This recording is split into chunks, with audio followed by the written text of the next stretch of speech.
There was a huge fire at Company X, where my husband worked. When I heard the news, I felt like someone had hit me in the head with a hammer. I was so worried about him.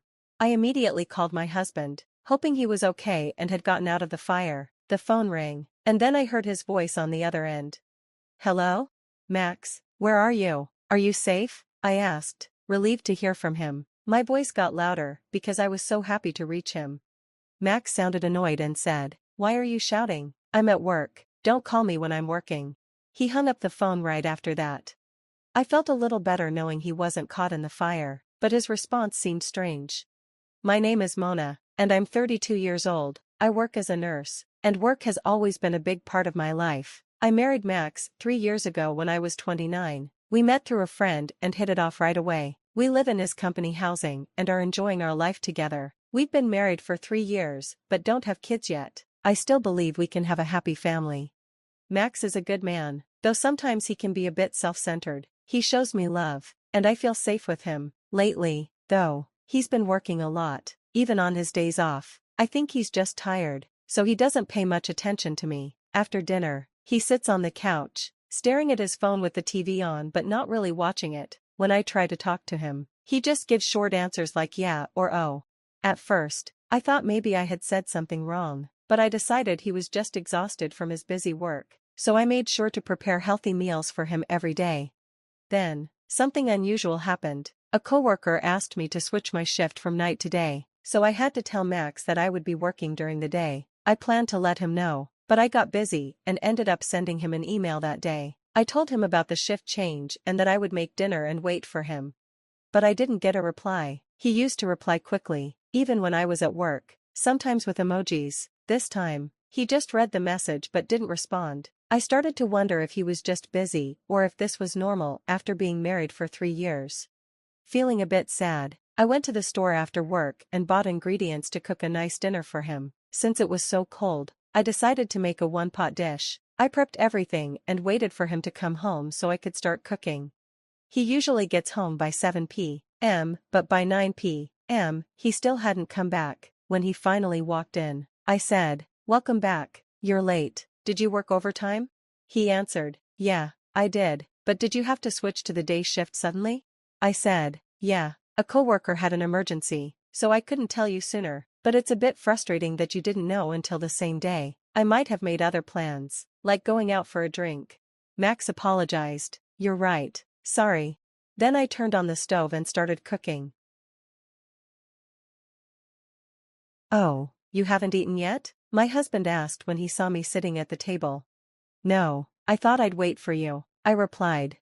"Well, thanks, but next time, you don't have to wait for me," he said. His words made me feel a little sad. I started to wait for the hot pot to boil. Once it was simmering, I served him a portion, then served myself. I was really hungry after waiting so long. As I ate, I noticed that my husband wasn't eating much. "What's wrong? You don't seem to be eating much," I asked. He looked a little confused and replied, "Oh, yeah, actually, I worked late, and a junior colleague bought me a rice bowl, so I'm not really hungry." I was frustrated and said, "Well, you should have told me earlier, before I made the hot pot." He seemed to notice that I was upset and said, "Okay, I'll put my portion in the fridge. I'll eat it tomorrow morning." He was trying to make me feel better. Then, he lay down on the couch, but a few minutes later, he suddenly said, "I'm going for a walk." "That's unusual," I said, surprised.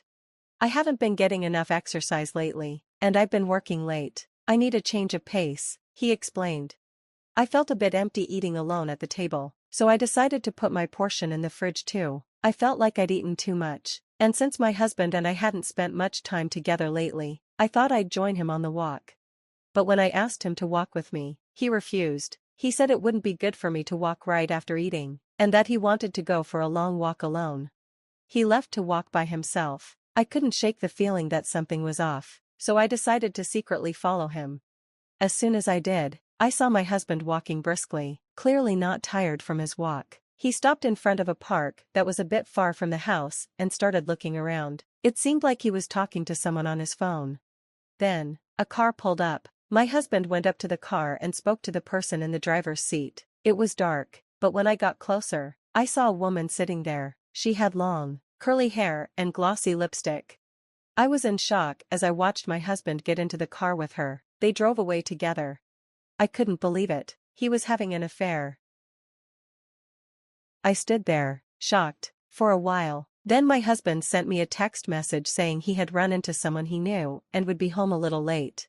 Someone he knew, out of nowhere, I thought. I didn't believe him at all. He had told me he wasn't hungry because he'd already eaten, but it was past 2 a.m. when he finally came home. He didn't even notice I was awake. He seemed a bit drunk and went straight to the kitchen to drink some water. From then on, he kept working overtime whenever I was on the day shift. We already had trouble matching our days off, but now it was even harder. Yesterday, he worked late, and today, he had to work on his day off, but I wondered if it was really work. Was he meeting the woman I saw that night? I couldn't stop thinking about it. I searched online for detective agencies and ended up hiring one to look into it. I felt guilty for spying on him, but if nothing was going on, I would be able to trust him again, so I decided to go ahead with the investigation. The waiting was awful. My husband was as quiet as ever, and every time I saw his face, I thought about the woman. I wanted to know the truth as soon as possible. Then something unbelievable happened. It was Saturday, and I was working my usual day shift. My husband was also working on his day off. I focused on my work, trying not to think about anything else. Suddenly, I heard fire truck sirens getting louder and closer. It wasn't just one truck, but several. There must have been a big fire nearby. I felt uneasy. Then, two of my coworkers came back from a hospital room with serious expressions. They mentioned the fire. Wait, the fire? I asked. Yes, it was a big fire at Company X, they said. My heart dropped. That was where my husband worked. I rushed to explain what I had heard, then called my husband to make sure he was safe. Please be safe, I thought to myself as I dialed his number. Even though we hadn't been talking much lately, I always saw him off when he left for work. I hoped he had gotten out of the fire. The phone rang, and to my relief, I heard his voice. Hello? Max, where are you? Are you safe? I asked, my voice louder from relief. He sounded annoyed and said, What's wrong with you? You're yelling. I'm at work. Don't call me while I'm working. And the call ended suddenly. At least he wasn't caught in the fire, but his response was strange. There was a fire, and fire trucks were there. He couldn't possibly still be at work. Maybe he wasn't even at work. And why was he being so cold to me when I was worried about him?